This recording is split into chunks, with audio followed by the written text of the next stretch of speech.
Mwaramutse nshuti za Hermoni, nshuti zacu, ndabasuhuje cyane mu izina rya Yesu. Mugire amahoro n'urukundo n'ubuntu bwa Yesu Kristo.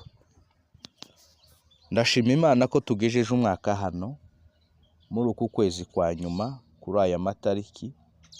Icubahiro n'ic'Imana ishobora byose. Hanyuma tugiye gusoza umwaka. Njyewe uku ni ukwezi mfatamwo ibihe bikomeye byo gusenga Imana, nyishimira cyane ibyo yamfashije, uburyo yankoresheje, hanyuma nkayisenga nyereka umwaka tugiye gutangiza. Niyo mpamvu nje hano kugira ngo nongere nkwibutse ibintu bingahe bike cyane Imana irebaho igihe uhaye uyisenga. Narabikubwiye, ariko kubera ko nje kugushishikariza ngo fata umwanya uhagije iyi minsi isigaye y'ukwezi kugira ngo umwaka urangire. Haleluya! Ndagushishikariza, ndaguhamagarira gufata ibi bihe byose bisigaye ukabiha umwanya munini cyane wo gusenga, ushima Imana ku byo yagushoboje, ku buryo yakurinze, ariko ukanayisenga uyereka umwaka ugiye kuza. Niyo mpamvu ngiye kukwibutsa muvandimwe ibintu Imana irebaho kugira ngo mu masengesho igihe uri gusenga. Aha nahita nkubaza ngo ariko amasengesho ni iki kuri wowe? Amasengesho ni iki kuri wowe? Muvandimwe, twabayeho mu bihe bikomeye cyane, hari n'abandi bakibirimo basenga amasengesho gusa bisanzwe. Basenga amasengesho bisanzwe, bayasenga nk'ikintu cyamenyerewe, ariko hari ibintu Imana irebaho igihe uri gusenga. Ikintu cya mbere ugomba kumenya ko amasengesho ni urufunguzo. Prayer is a key. Kumenya rero amasengesho icyo ari cyo ni urufunguzo rwo gutangira kubona ibisubizo by'Imana. Igihe utazi amasengesho icyo ari cyo, uzajya usengera ibintu rimwe na rimwe utazi, ku buryo wamara n'iminsi uri gusenga bakubaza ngo wasengeraga iki, ngo twari twagiye mu masengesho y'iminsi ingahe, 3, 2, ingahe gutyo. Mu by'ukuri icyo ni ikibazo gikomeye cyane. Unongere nkubwire, amasengesho burya ntaho ahurira na emotion, n'amarangamutima.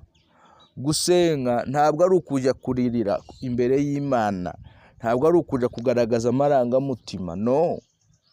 No, ntabwo ari ukujya kugira ngo uririre Imana kubw'ibibazo byawe, kubw'intambara urimo. Ahubwo amasengesho nkwibutsa icyo ari cyo kugira ngo utangize usenge muri uku kwezi. Amasengesho ni ukwibutsa Imana ijambo ryayo mu byo uri gusenga cyangwa se mu byo uri gucamo. Yes, iki kintu gifate cyane ukimenye, kuko muri Yesaya ibice 55 umurongo wa 11 haravuga ngo niko ijambo ryanje ritazagaruka ubusa, ngo rizashobora gukora icyo nshaka, rizashobora gusohoza icyo naritumye. So gusenga rero ugomba kwibutsa Imana ijambo ryayo. Mkumbushe Mungu neno lake kuhusu unachopitia. Ibutsa Imana ijambo ryayo bigendanye n'icyo uri gucamo, n'icyatumye uja gusenga. Reka kujya kubwira Imana ikibazo, irakizi, kuko Imana irakuzi A a Z. So igihe ugiye kuyisenga rero, si umwanya wo kujya kuyibwira, ni ukujya kuyibutsa ijambo ryayo mu bibazo uri gucamo. Amen. Haleluya. Muri Yesaya ibice 43 umurongo wa 26 haravuga ngo put me in remembrance.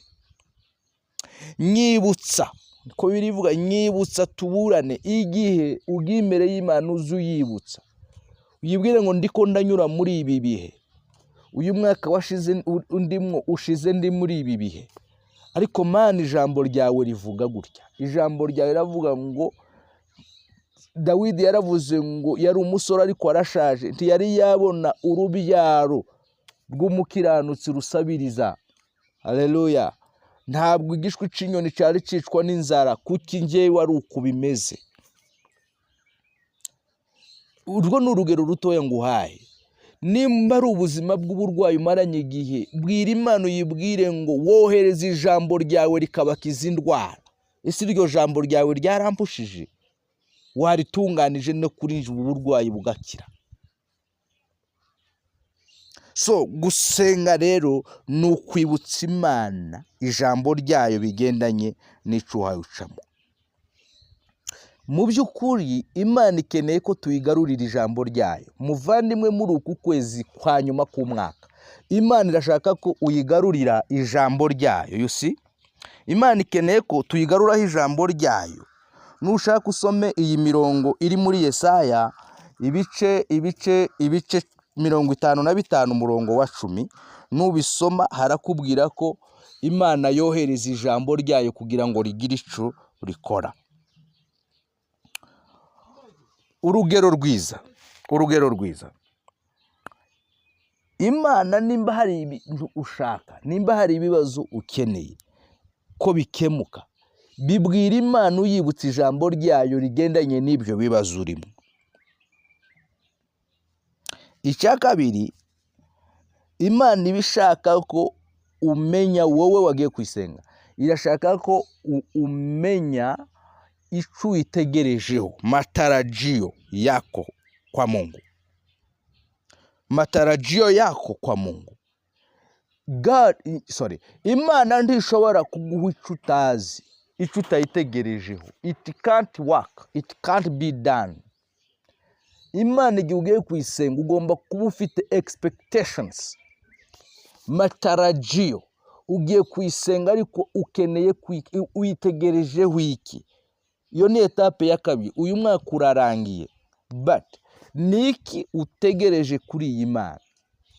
Niki utegereje ko Imana ikuhereza muri ibi bihe? Muri uyu mwaka ugiye kurangiza, niki ushaka ko usozanya umwaka Imana yaguhaye?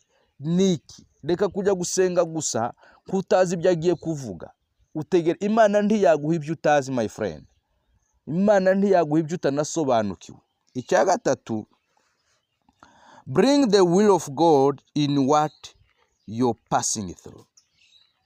Zana ubushake bw'Imana mu bintu uhaye ucamo. Reka kubona ibintu byose nk'ibintu bigiye kukwica. Reka kubona intambaro uhaye ucamo zose nk'umuntu watawe cyangwa wanzwe cyangwa Imana yibagiwe. No. Kubwira ikintu nigeze kwibwira muri rindi somo. Muri buri kintu cyose kiba cihishemo ubushake bw'Imana. Muri buri kintu cyose uhaye ucamo none, ni wewe nko guhishurirwa mapenzi ya Mungu katika unachokipitia. Lakini kuna mapenzi, there is the will of God hidden mu kintu uhaye ucamo. Okay. Ntugafate umwanya munini ubwira Imana ibibazo byawe. Ahubwo umwanya munini uwo kubwira ibibazo byawe ico Imana yabivuzeho. Nicyo cyiza cyane. Yesu yigisha abantu gusenga muri Matayo ibice 6 umurongo wa 9 n'uwa 10. Yesu yigisha abanyeshuri be gusenga.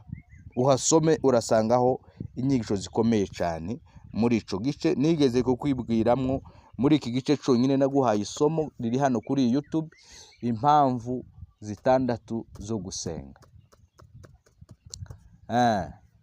Impamvu 6 zo gusenga ziri muri iki gice. Muri iki gice hahishuramo ubushake bw'Imana. Nakwigishije hano kuri YouTube mapenzi ya Mungu ni nini. What is the will of God? Reka kwirirwa uririmba gusa ngo ubushake bwawe bube ibyo ushaka bibe mwisi. Ubushake bw'Imana niki? Biri muri iki kuri YouTube channel, kuri YouTube channel uzabibonamo. Icyakane ndi kukwigisha nkwibutsa ibi bintu kugira ngo muri uyu mwaka tugiye gusoza ubisenge. Icyakane, prayers is conversation with God. Maombi ni majadiliano na Mungu. Mushawishi Mungu, bwira Imana, sobanurira Imana impamvu igomba gukora iki. Wibuke Ana aja gusenga, yabwiye Imana ngo Mana numpa umwana w'umuhungu, haleluya, nzamuguha abo wawe iteka ryose.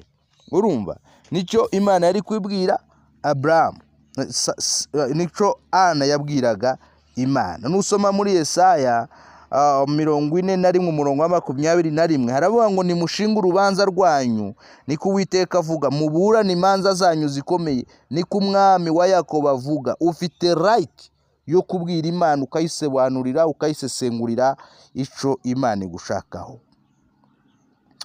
Bavandimwe, nagira ngo mbibutse ibyo bintu bine byiza cyane. Uje kubisoma, uje gusoma mu ngoma prepare your altar, gerageza utunganye rutari yawe cyangwa se agatuti kawe. Ingoma ya kabiri ibice 15:6 kugeza ku 8, uje kuhasoma biragufasha cyane ariko cyane rwose. Nagira ngo nkwibutse icyo kintu kugira ngo ubwo uri kusoza umwaka ugiri uburyo uje gusenga Imana ariko uzi n'ibyo ugiye gusenga. Reka kujya kurira Imana no kuyibwira ngo nagize ibibazo byinshi, ahubwo sobanurira Imana ibi bintu nkubwiye, Imana iraza